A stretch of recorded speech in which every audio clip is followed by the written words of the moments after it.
Convidamos neste momento a segunda palestrante desta manhã para falar sobre a influência do Profab na residência médica, doutora Irene Abramovic.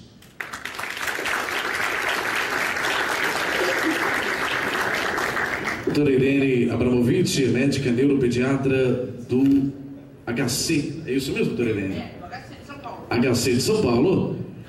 Coordenadora de residência médica da Secretaria Estadual de Saúde de São Paulo e docente da Unicity. Então passamos a palavra para a doutora Irene.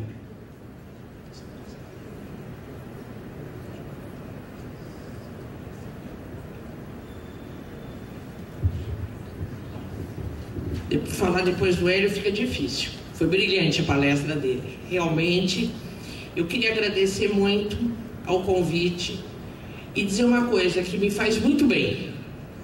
O movimento estudantil médico ressurgiu, né?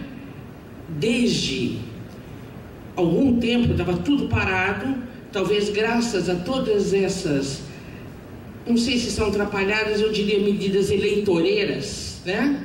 Que não são para resolver saúde nenhuma, do Ministério. Graças a isso, o movimento estudantil em todas as faculdades de medicina está ressurgindo, né? Quer dizer, não é por acaso que num dia de manhã nós temos tantos estudantes aqui para ouvir a gente está discutindo as medidas do Profab, né? Bom, então para começar, só antes de uma coisa que é importante para estar colocando, eu vou situar a residência médica do estado de São Paulo.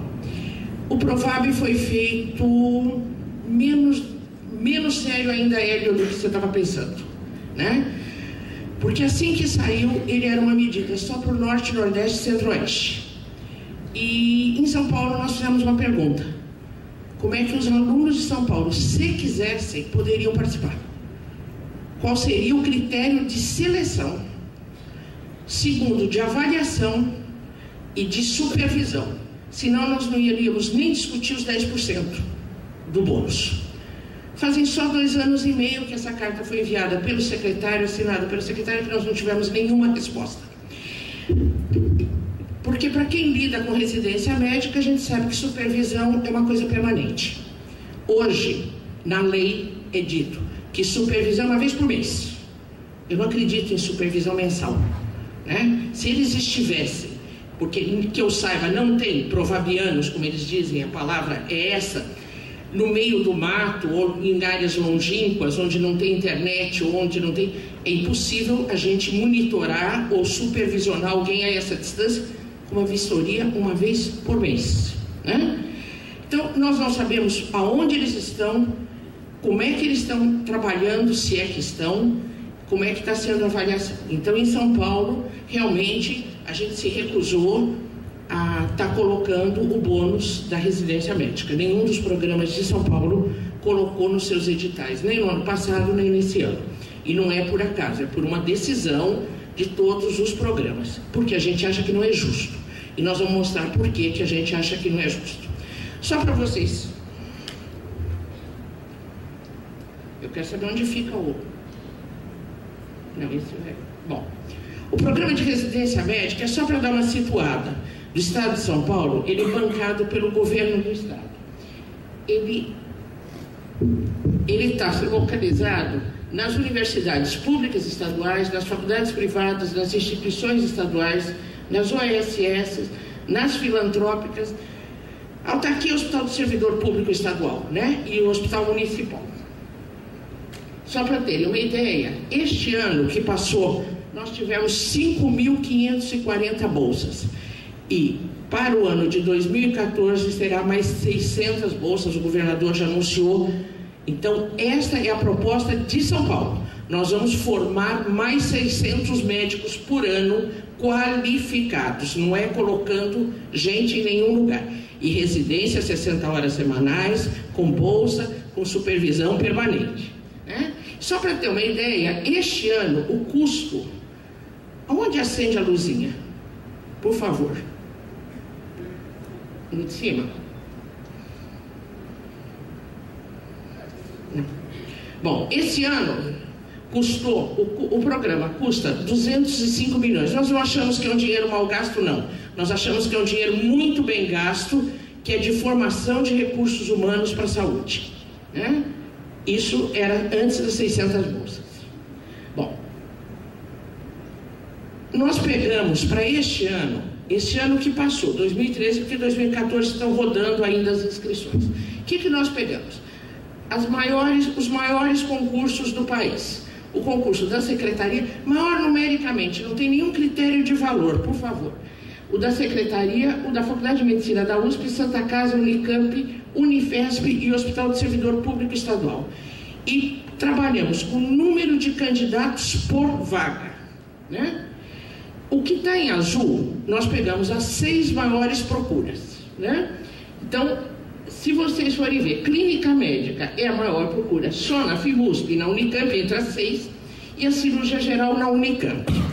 E se nós formos para as áreas que são as especialidades de acesso direto, nós vamos ver que a anestesia está em 3 das 6, a dermatologia em 5 das 6, a neurocirurgia em todas, a neurologia em 3 das 6, a oftalmo em todas, a ortopedia, depois vocês vão entender por que está aqui, embora não seja uma das maiores procuradas, quando a gente for analisar o provável, tem uma lógica, ela está aqui, a otorrino em 5 dos 6 e a radiologia em 5 das 6. Isso só é número candidatos vaga, maior número, as 6 maiores procuras.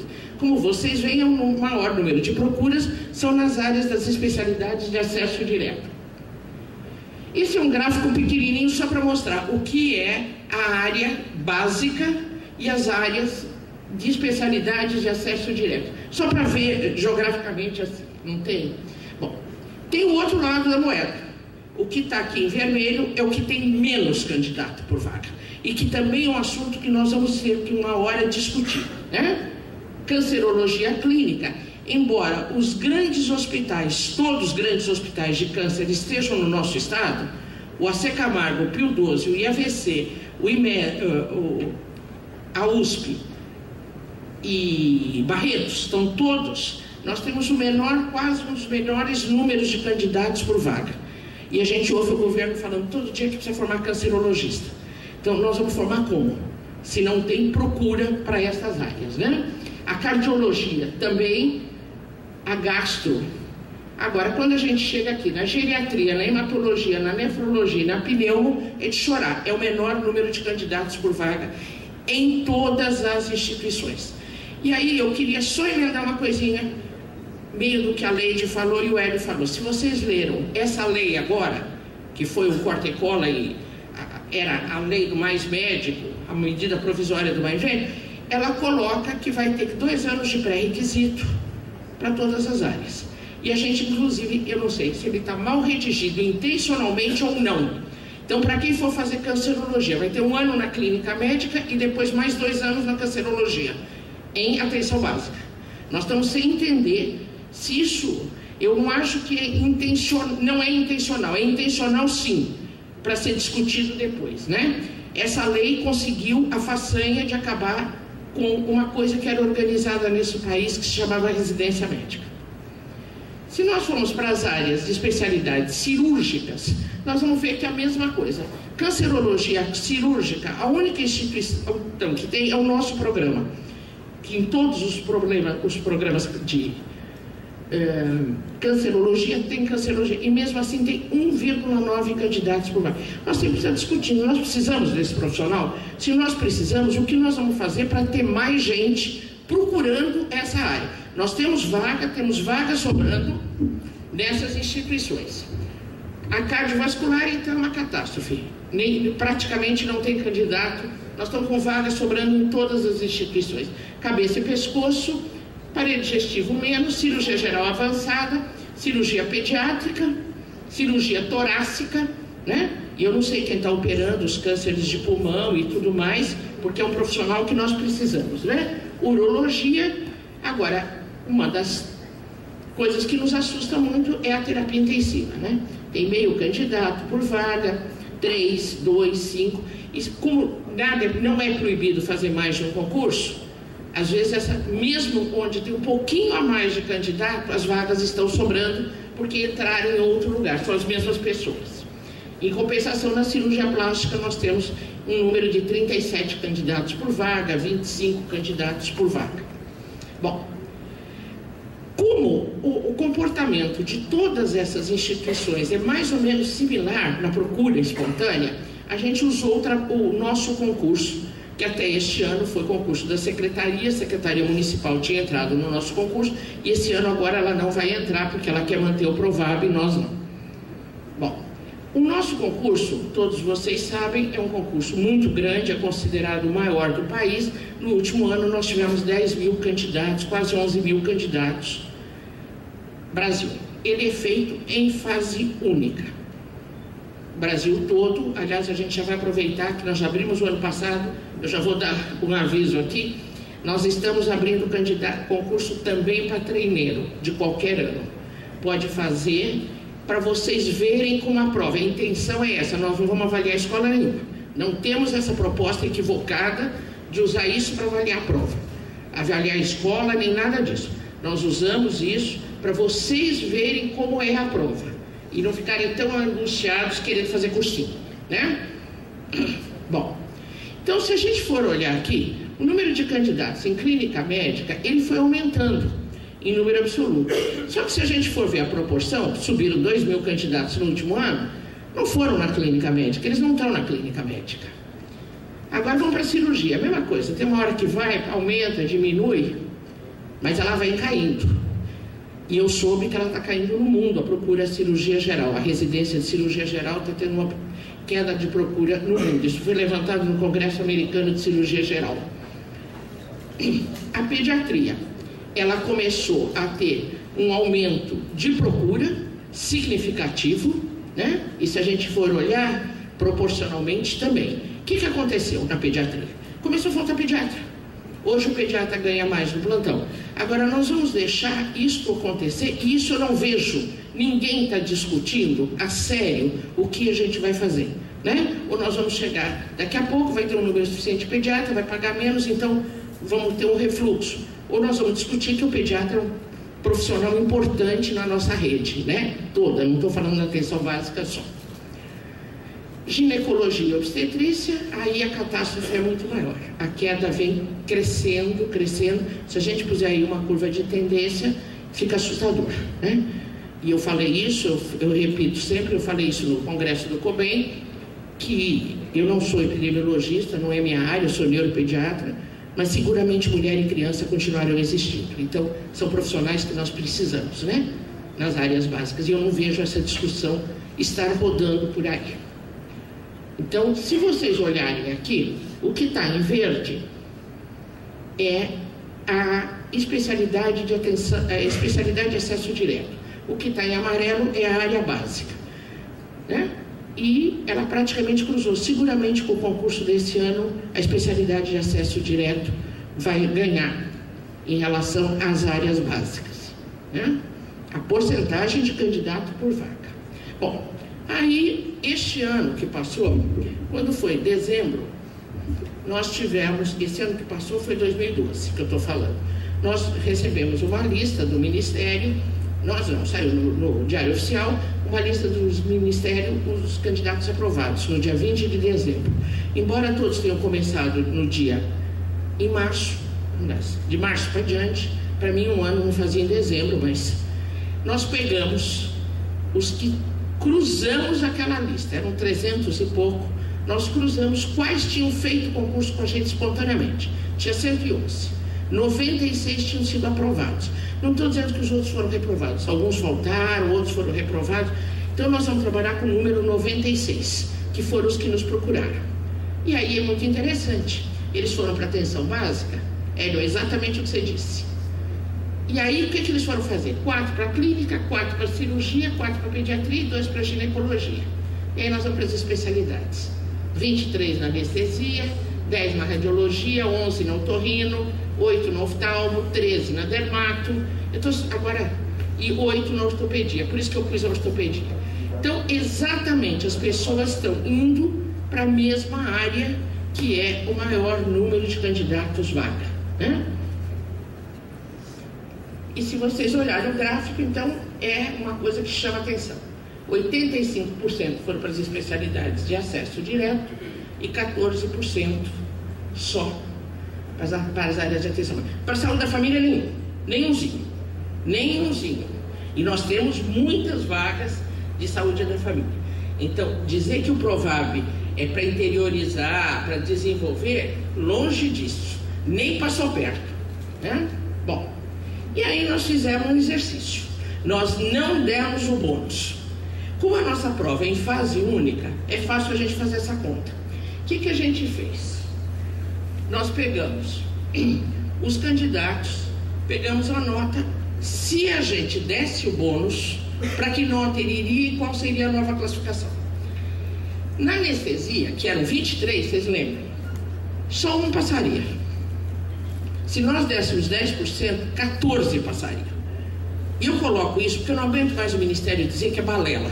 Porque a gente foi com um número de 12 mil, de todas as escolas do país. O nosso concurso tem aluno de todas as escolas do país, né? Então, balela coisa nenhuma. 14 passariam. Um subiria 18 classificações. Mas o que subiria mais, subiria 191. E que a gente não tem 30 vagas de anestesia. Portanto, ele passaria na frente de quem fez internato, direito, quem estudou e quem tirou uma nota mais alta na prova escrita. E é isso que a gente não aceita. Nós não aceitamos também por isso. Nós não aceitamos porque nós temos discordâncias do programa, da forma da avaliação, é praticamente a autoavaliação, né? Avaliação do gestor. E o que a gente quer discutir é que subir 191 lugares eu não acho justo para quem ficou um ano ganhando 10 mil reais e ninguém sabendo fazer do quê, né? Na dermatologia, subiria 152 lugares. Gente, não é uma brincadeirinha, é uma coisa que assusta quando a gente vê número, né? Daqui a pouco a gente volta aqui e conta desse ano, porque ainda não foi, né? Aí esse ano ainda está rodando. Vai até 14 de novembro. Na otorrino, nós tínhamos 11, só um passaria sem bônus. Se a gente desse, passariam 6. E um subiria 68 lugares. Eu não vou ficar...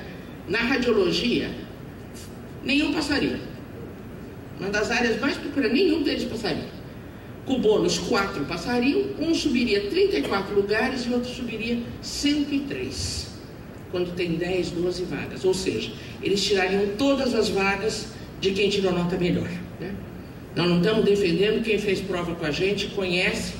A gente só pede onde se formou e etc e tal. Na ficha de inscrição não tem nenhuma forma de seleção, não tem entrevista, não tem nenhuma forma de discriminação de coisa nenhuma. Tirou nota maior, a nota é publicada por nota, né?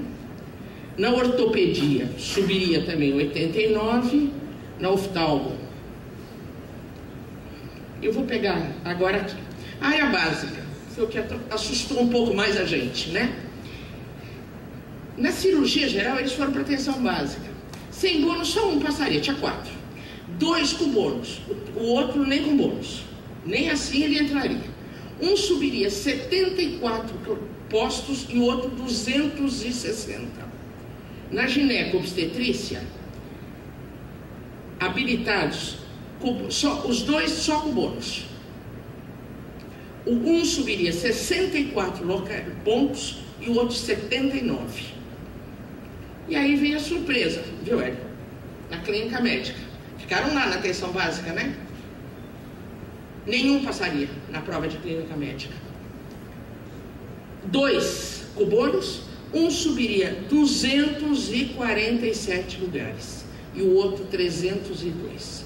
Gente, não dá para brincar. Então, a gente é contra o programa, é contra isso, mas é muito mais contra este bônus injusto em relação a vocês, né? Em quem está fazendo a prova direito, né? E na pediatria é mais ou menos a mesma coisa, né? E a nossa pergunta, que fica no ar, né? Tinha 3 mil provabianos, né? A última vez que eu vi um dado era 2.700, eu não sei mais quantos tem.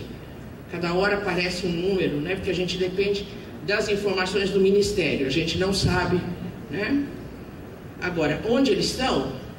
Eu não vou falar do estado de vocês, porque eu não conheço bem, embora eu tenha ouvido uma secretária falar que não tem ninguém em área carente. A área carente do estado de São Paulo tem 2 áreas muito carentes. Uma é o Vale do Ribeira e outra é o Portal do Paranapanema. Não tem nenhuma, viu? Nenhumzinho.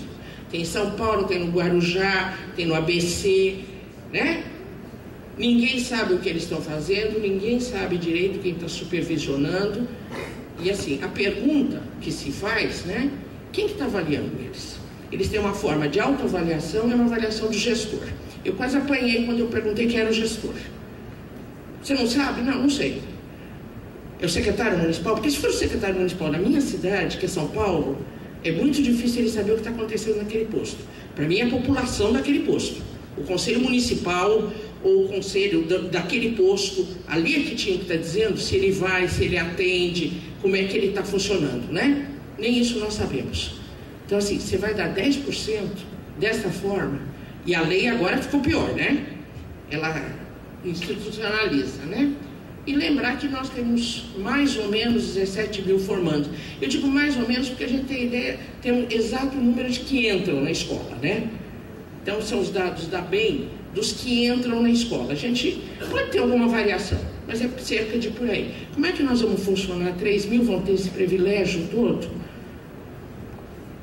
Então era isso que eu queria colocar, tá? Tá aqui meu e-mail, se alguém quiser algum dado, quiser essas informações, elas são públicas.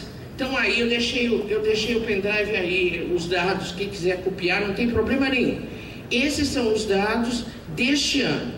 Prometo que no ano que vem a gente traz também, né? Só para terminar, o ano passado nós tivemos 11 mandatos de segurança, questionando que a gente não deu, e nós ganhamos todos. Nós derrubamos todos os liminares. Eu estou colocando isso porque o Ministério disse que nós não ganhamos. E nós ganhamos todos. Nós conseguimos, a Procuradoria-Geral do Estado derrubou todos os 11 mandatos. Em relação à Secretaria, as universidades não tiveram mandatos de segurança. Então nós estamos nessa situação. O Provab, né? Eu tenho tempo ainda? 5 minutos, tá bom. Então o que eu queria apresentar é isso. Estou deixando aí para vocês copiarem e-mail, se quiserem. O Provab é um programa que começou equivocado, né? Concordo com você, Hélio, ele começou errado. Ninguém tem nada contra a interiorização do médico, mas não é desta forma. Não é desta forma, não é um prefeito que escolhe, que se candidata, não se discute nada com o Estado, não se discute necessidade. E é o seguinte, eu não estou falando por São Paulo, eu estou falando Brasil. Seguramente, em qualquer estado que você tiver, numa região deserta ou qualquer coisa, você vai atender um parto pélvico ou um parto complicado, vai atender uma fratura exposta, um trauma, tiro, facada. Como é que a gente monitora um menino desses à distância que eu nem conheço, hein? Me conta, eu não sei. Olha, eu só devo ser muito incompetente. Preciso estudar muito mais para orientar um menino desse por telefone celular, sem conhecer o paciente, sem conhecer o aluno. Quer dizer, não é assim que se manda o cara. Se é que ele está indo, nós não conseguimos saber se ele está indo, né? Agora, não queremos ser a cenourinha também, né? Quer dizer, o prêmio que dá, quem se inscreveu por Provab foi para ganhar os 10% em São Paulo. Nós sabemos disso. E é por isso que a gente está brigando tanto para não dar os 10%, que a gente acha errado, né? A prova é uma prova de conhecimento, não é uma prova de rodapé de livro, não é uma prova de pegadinha, não é nada disso, é uma prova de medicina. Quem está fazendo internato direito, quem tirar nota melhor, passa. É só isso. Nós não queremos começar a criar coisas no meio do caminho para evitar, para colocar. Olha, gente, 10% na nota final é um absurdo. É absolutamente absurdo, né? E eu concordo com você. Começou mais médico, não vai dar, começou o Provab, não deu certo, vai virar mais médico, que eu também não descobri até agora se o mais médico é um programa de provimento ou é um programa de ensino. Porque cada hora escreve de um jeito. Se ele é de provimento, não tem que ter tutor.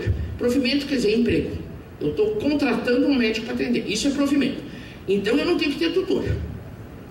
Se eu tenho que ter tutor, eu tenho que ter permanente. Então, se eu tenho 17 mil tutores, eu não preciso de 17 mil médicos. Alguma coisa está errada nessa conta aqui, né? Essa conta aqui, eu gostei da que você lembrou de 10 anos atrás, né? Que se criou uma comissão para fechar a escola médica, né? E agora está faltando, né? E vão abrir 12 mil. Olha, nós temos 17 mil alunos entrando. Vão abrir 12 mil.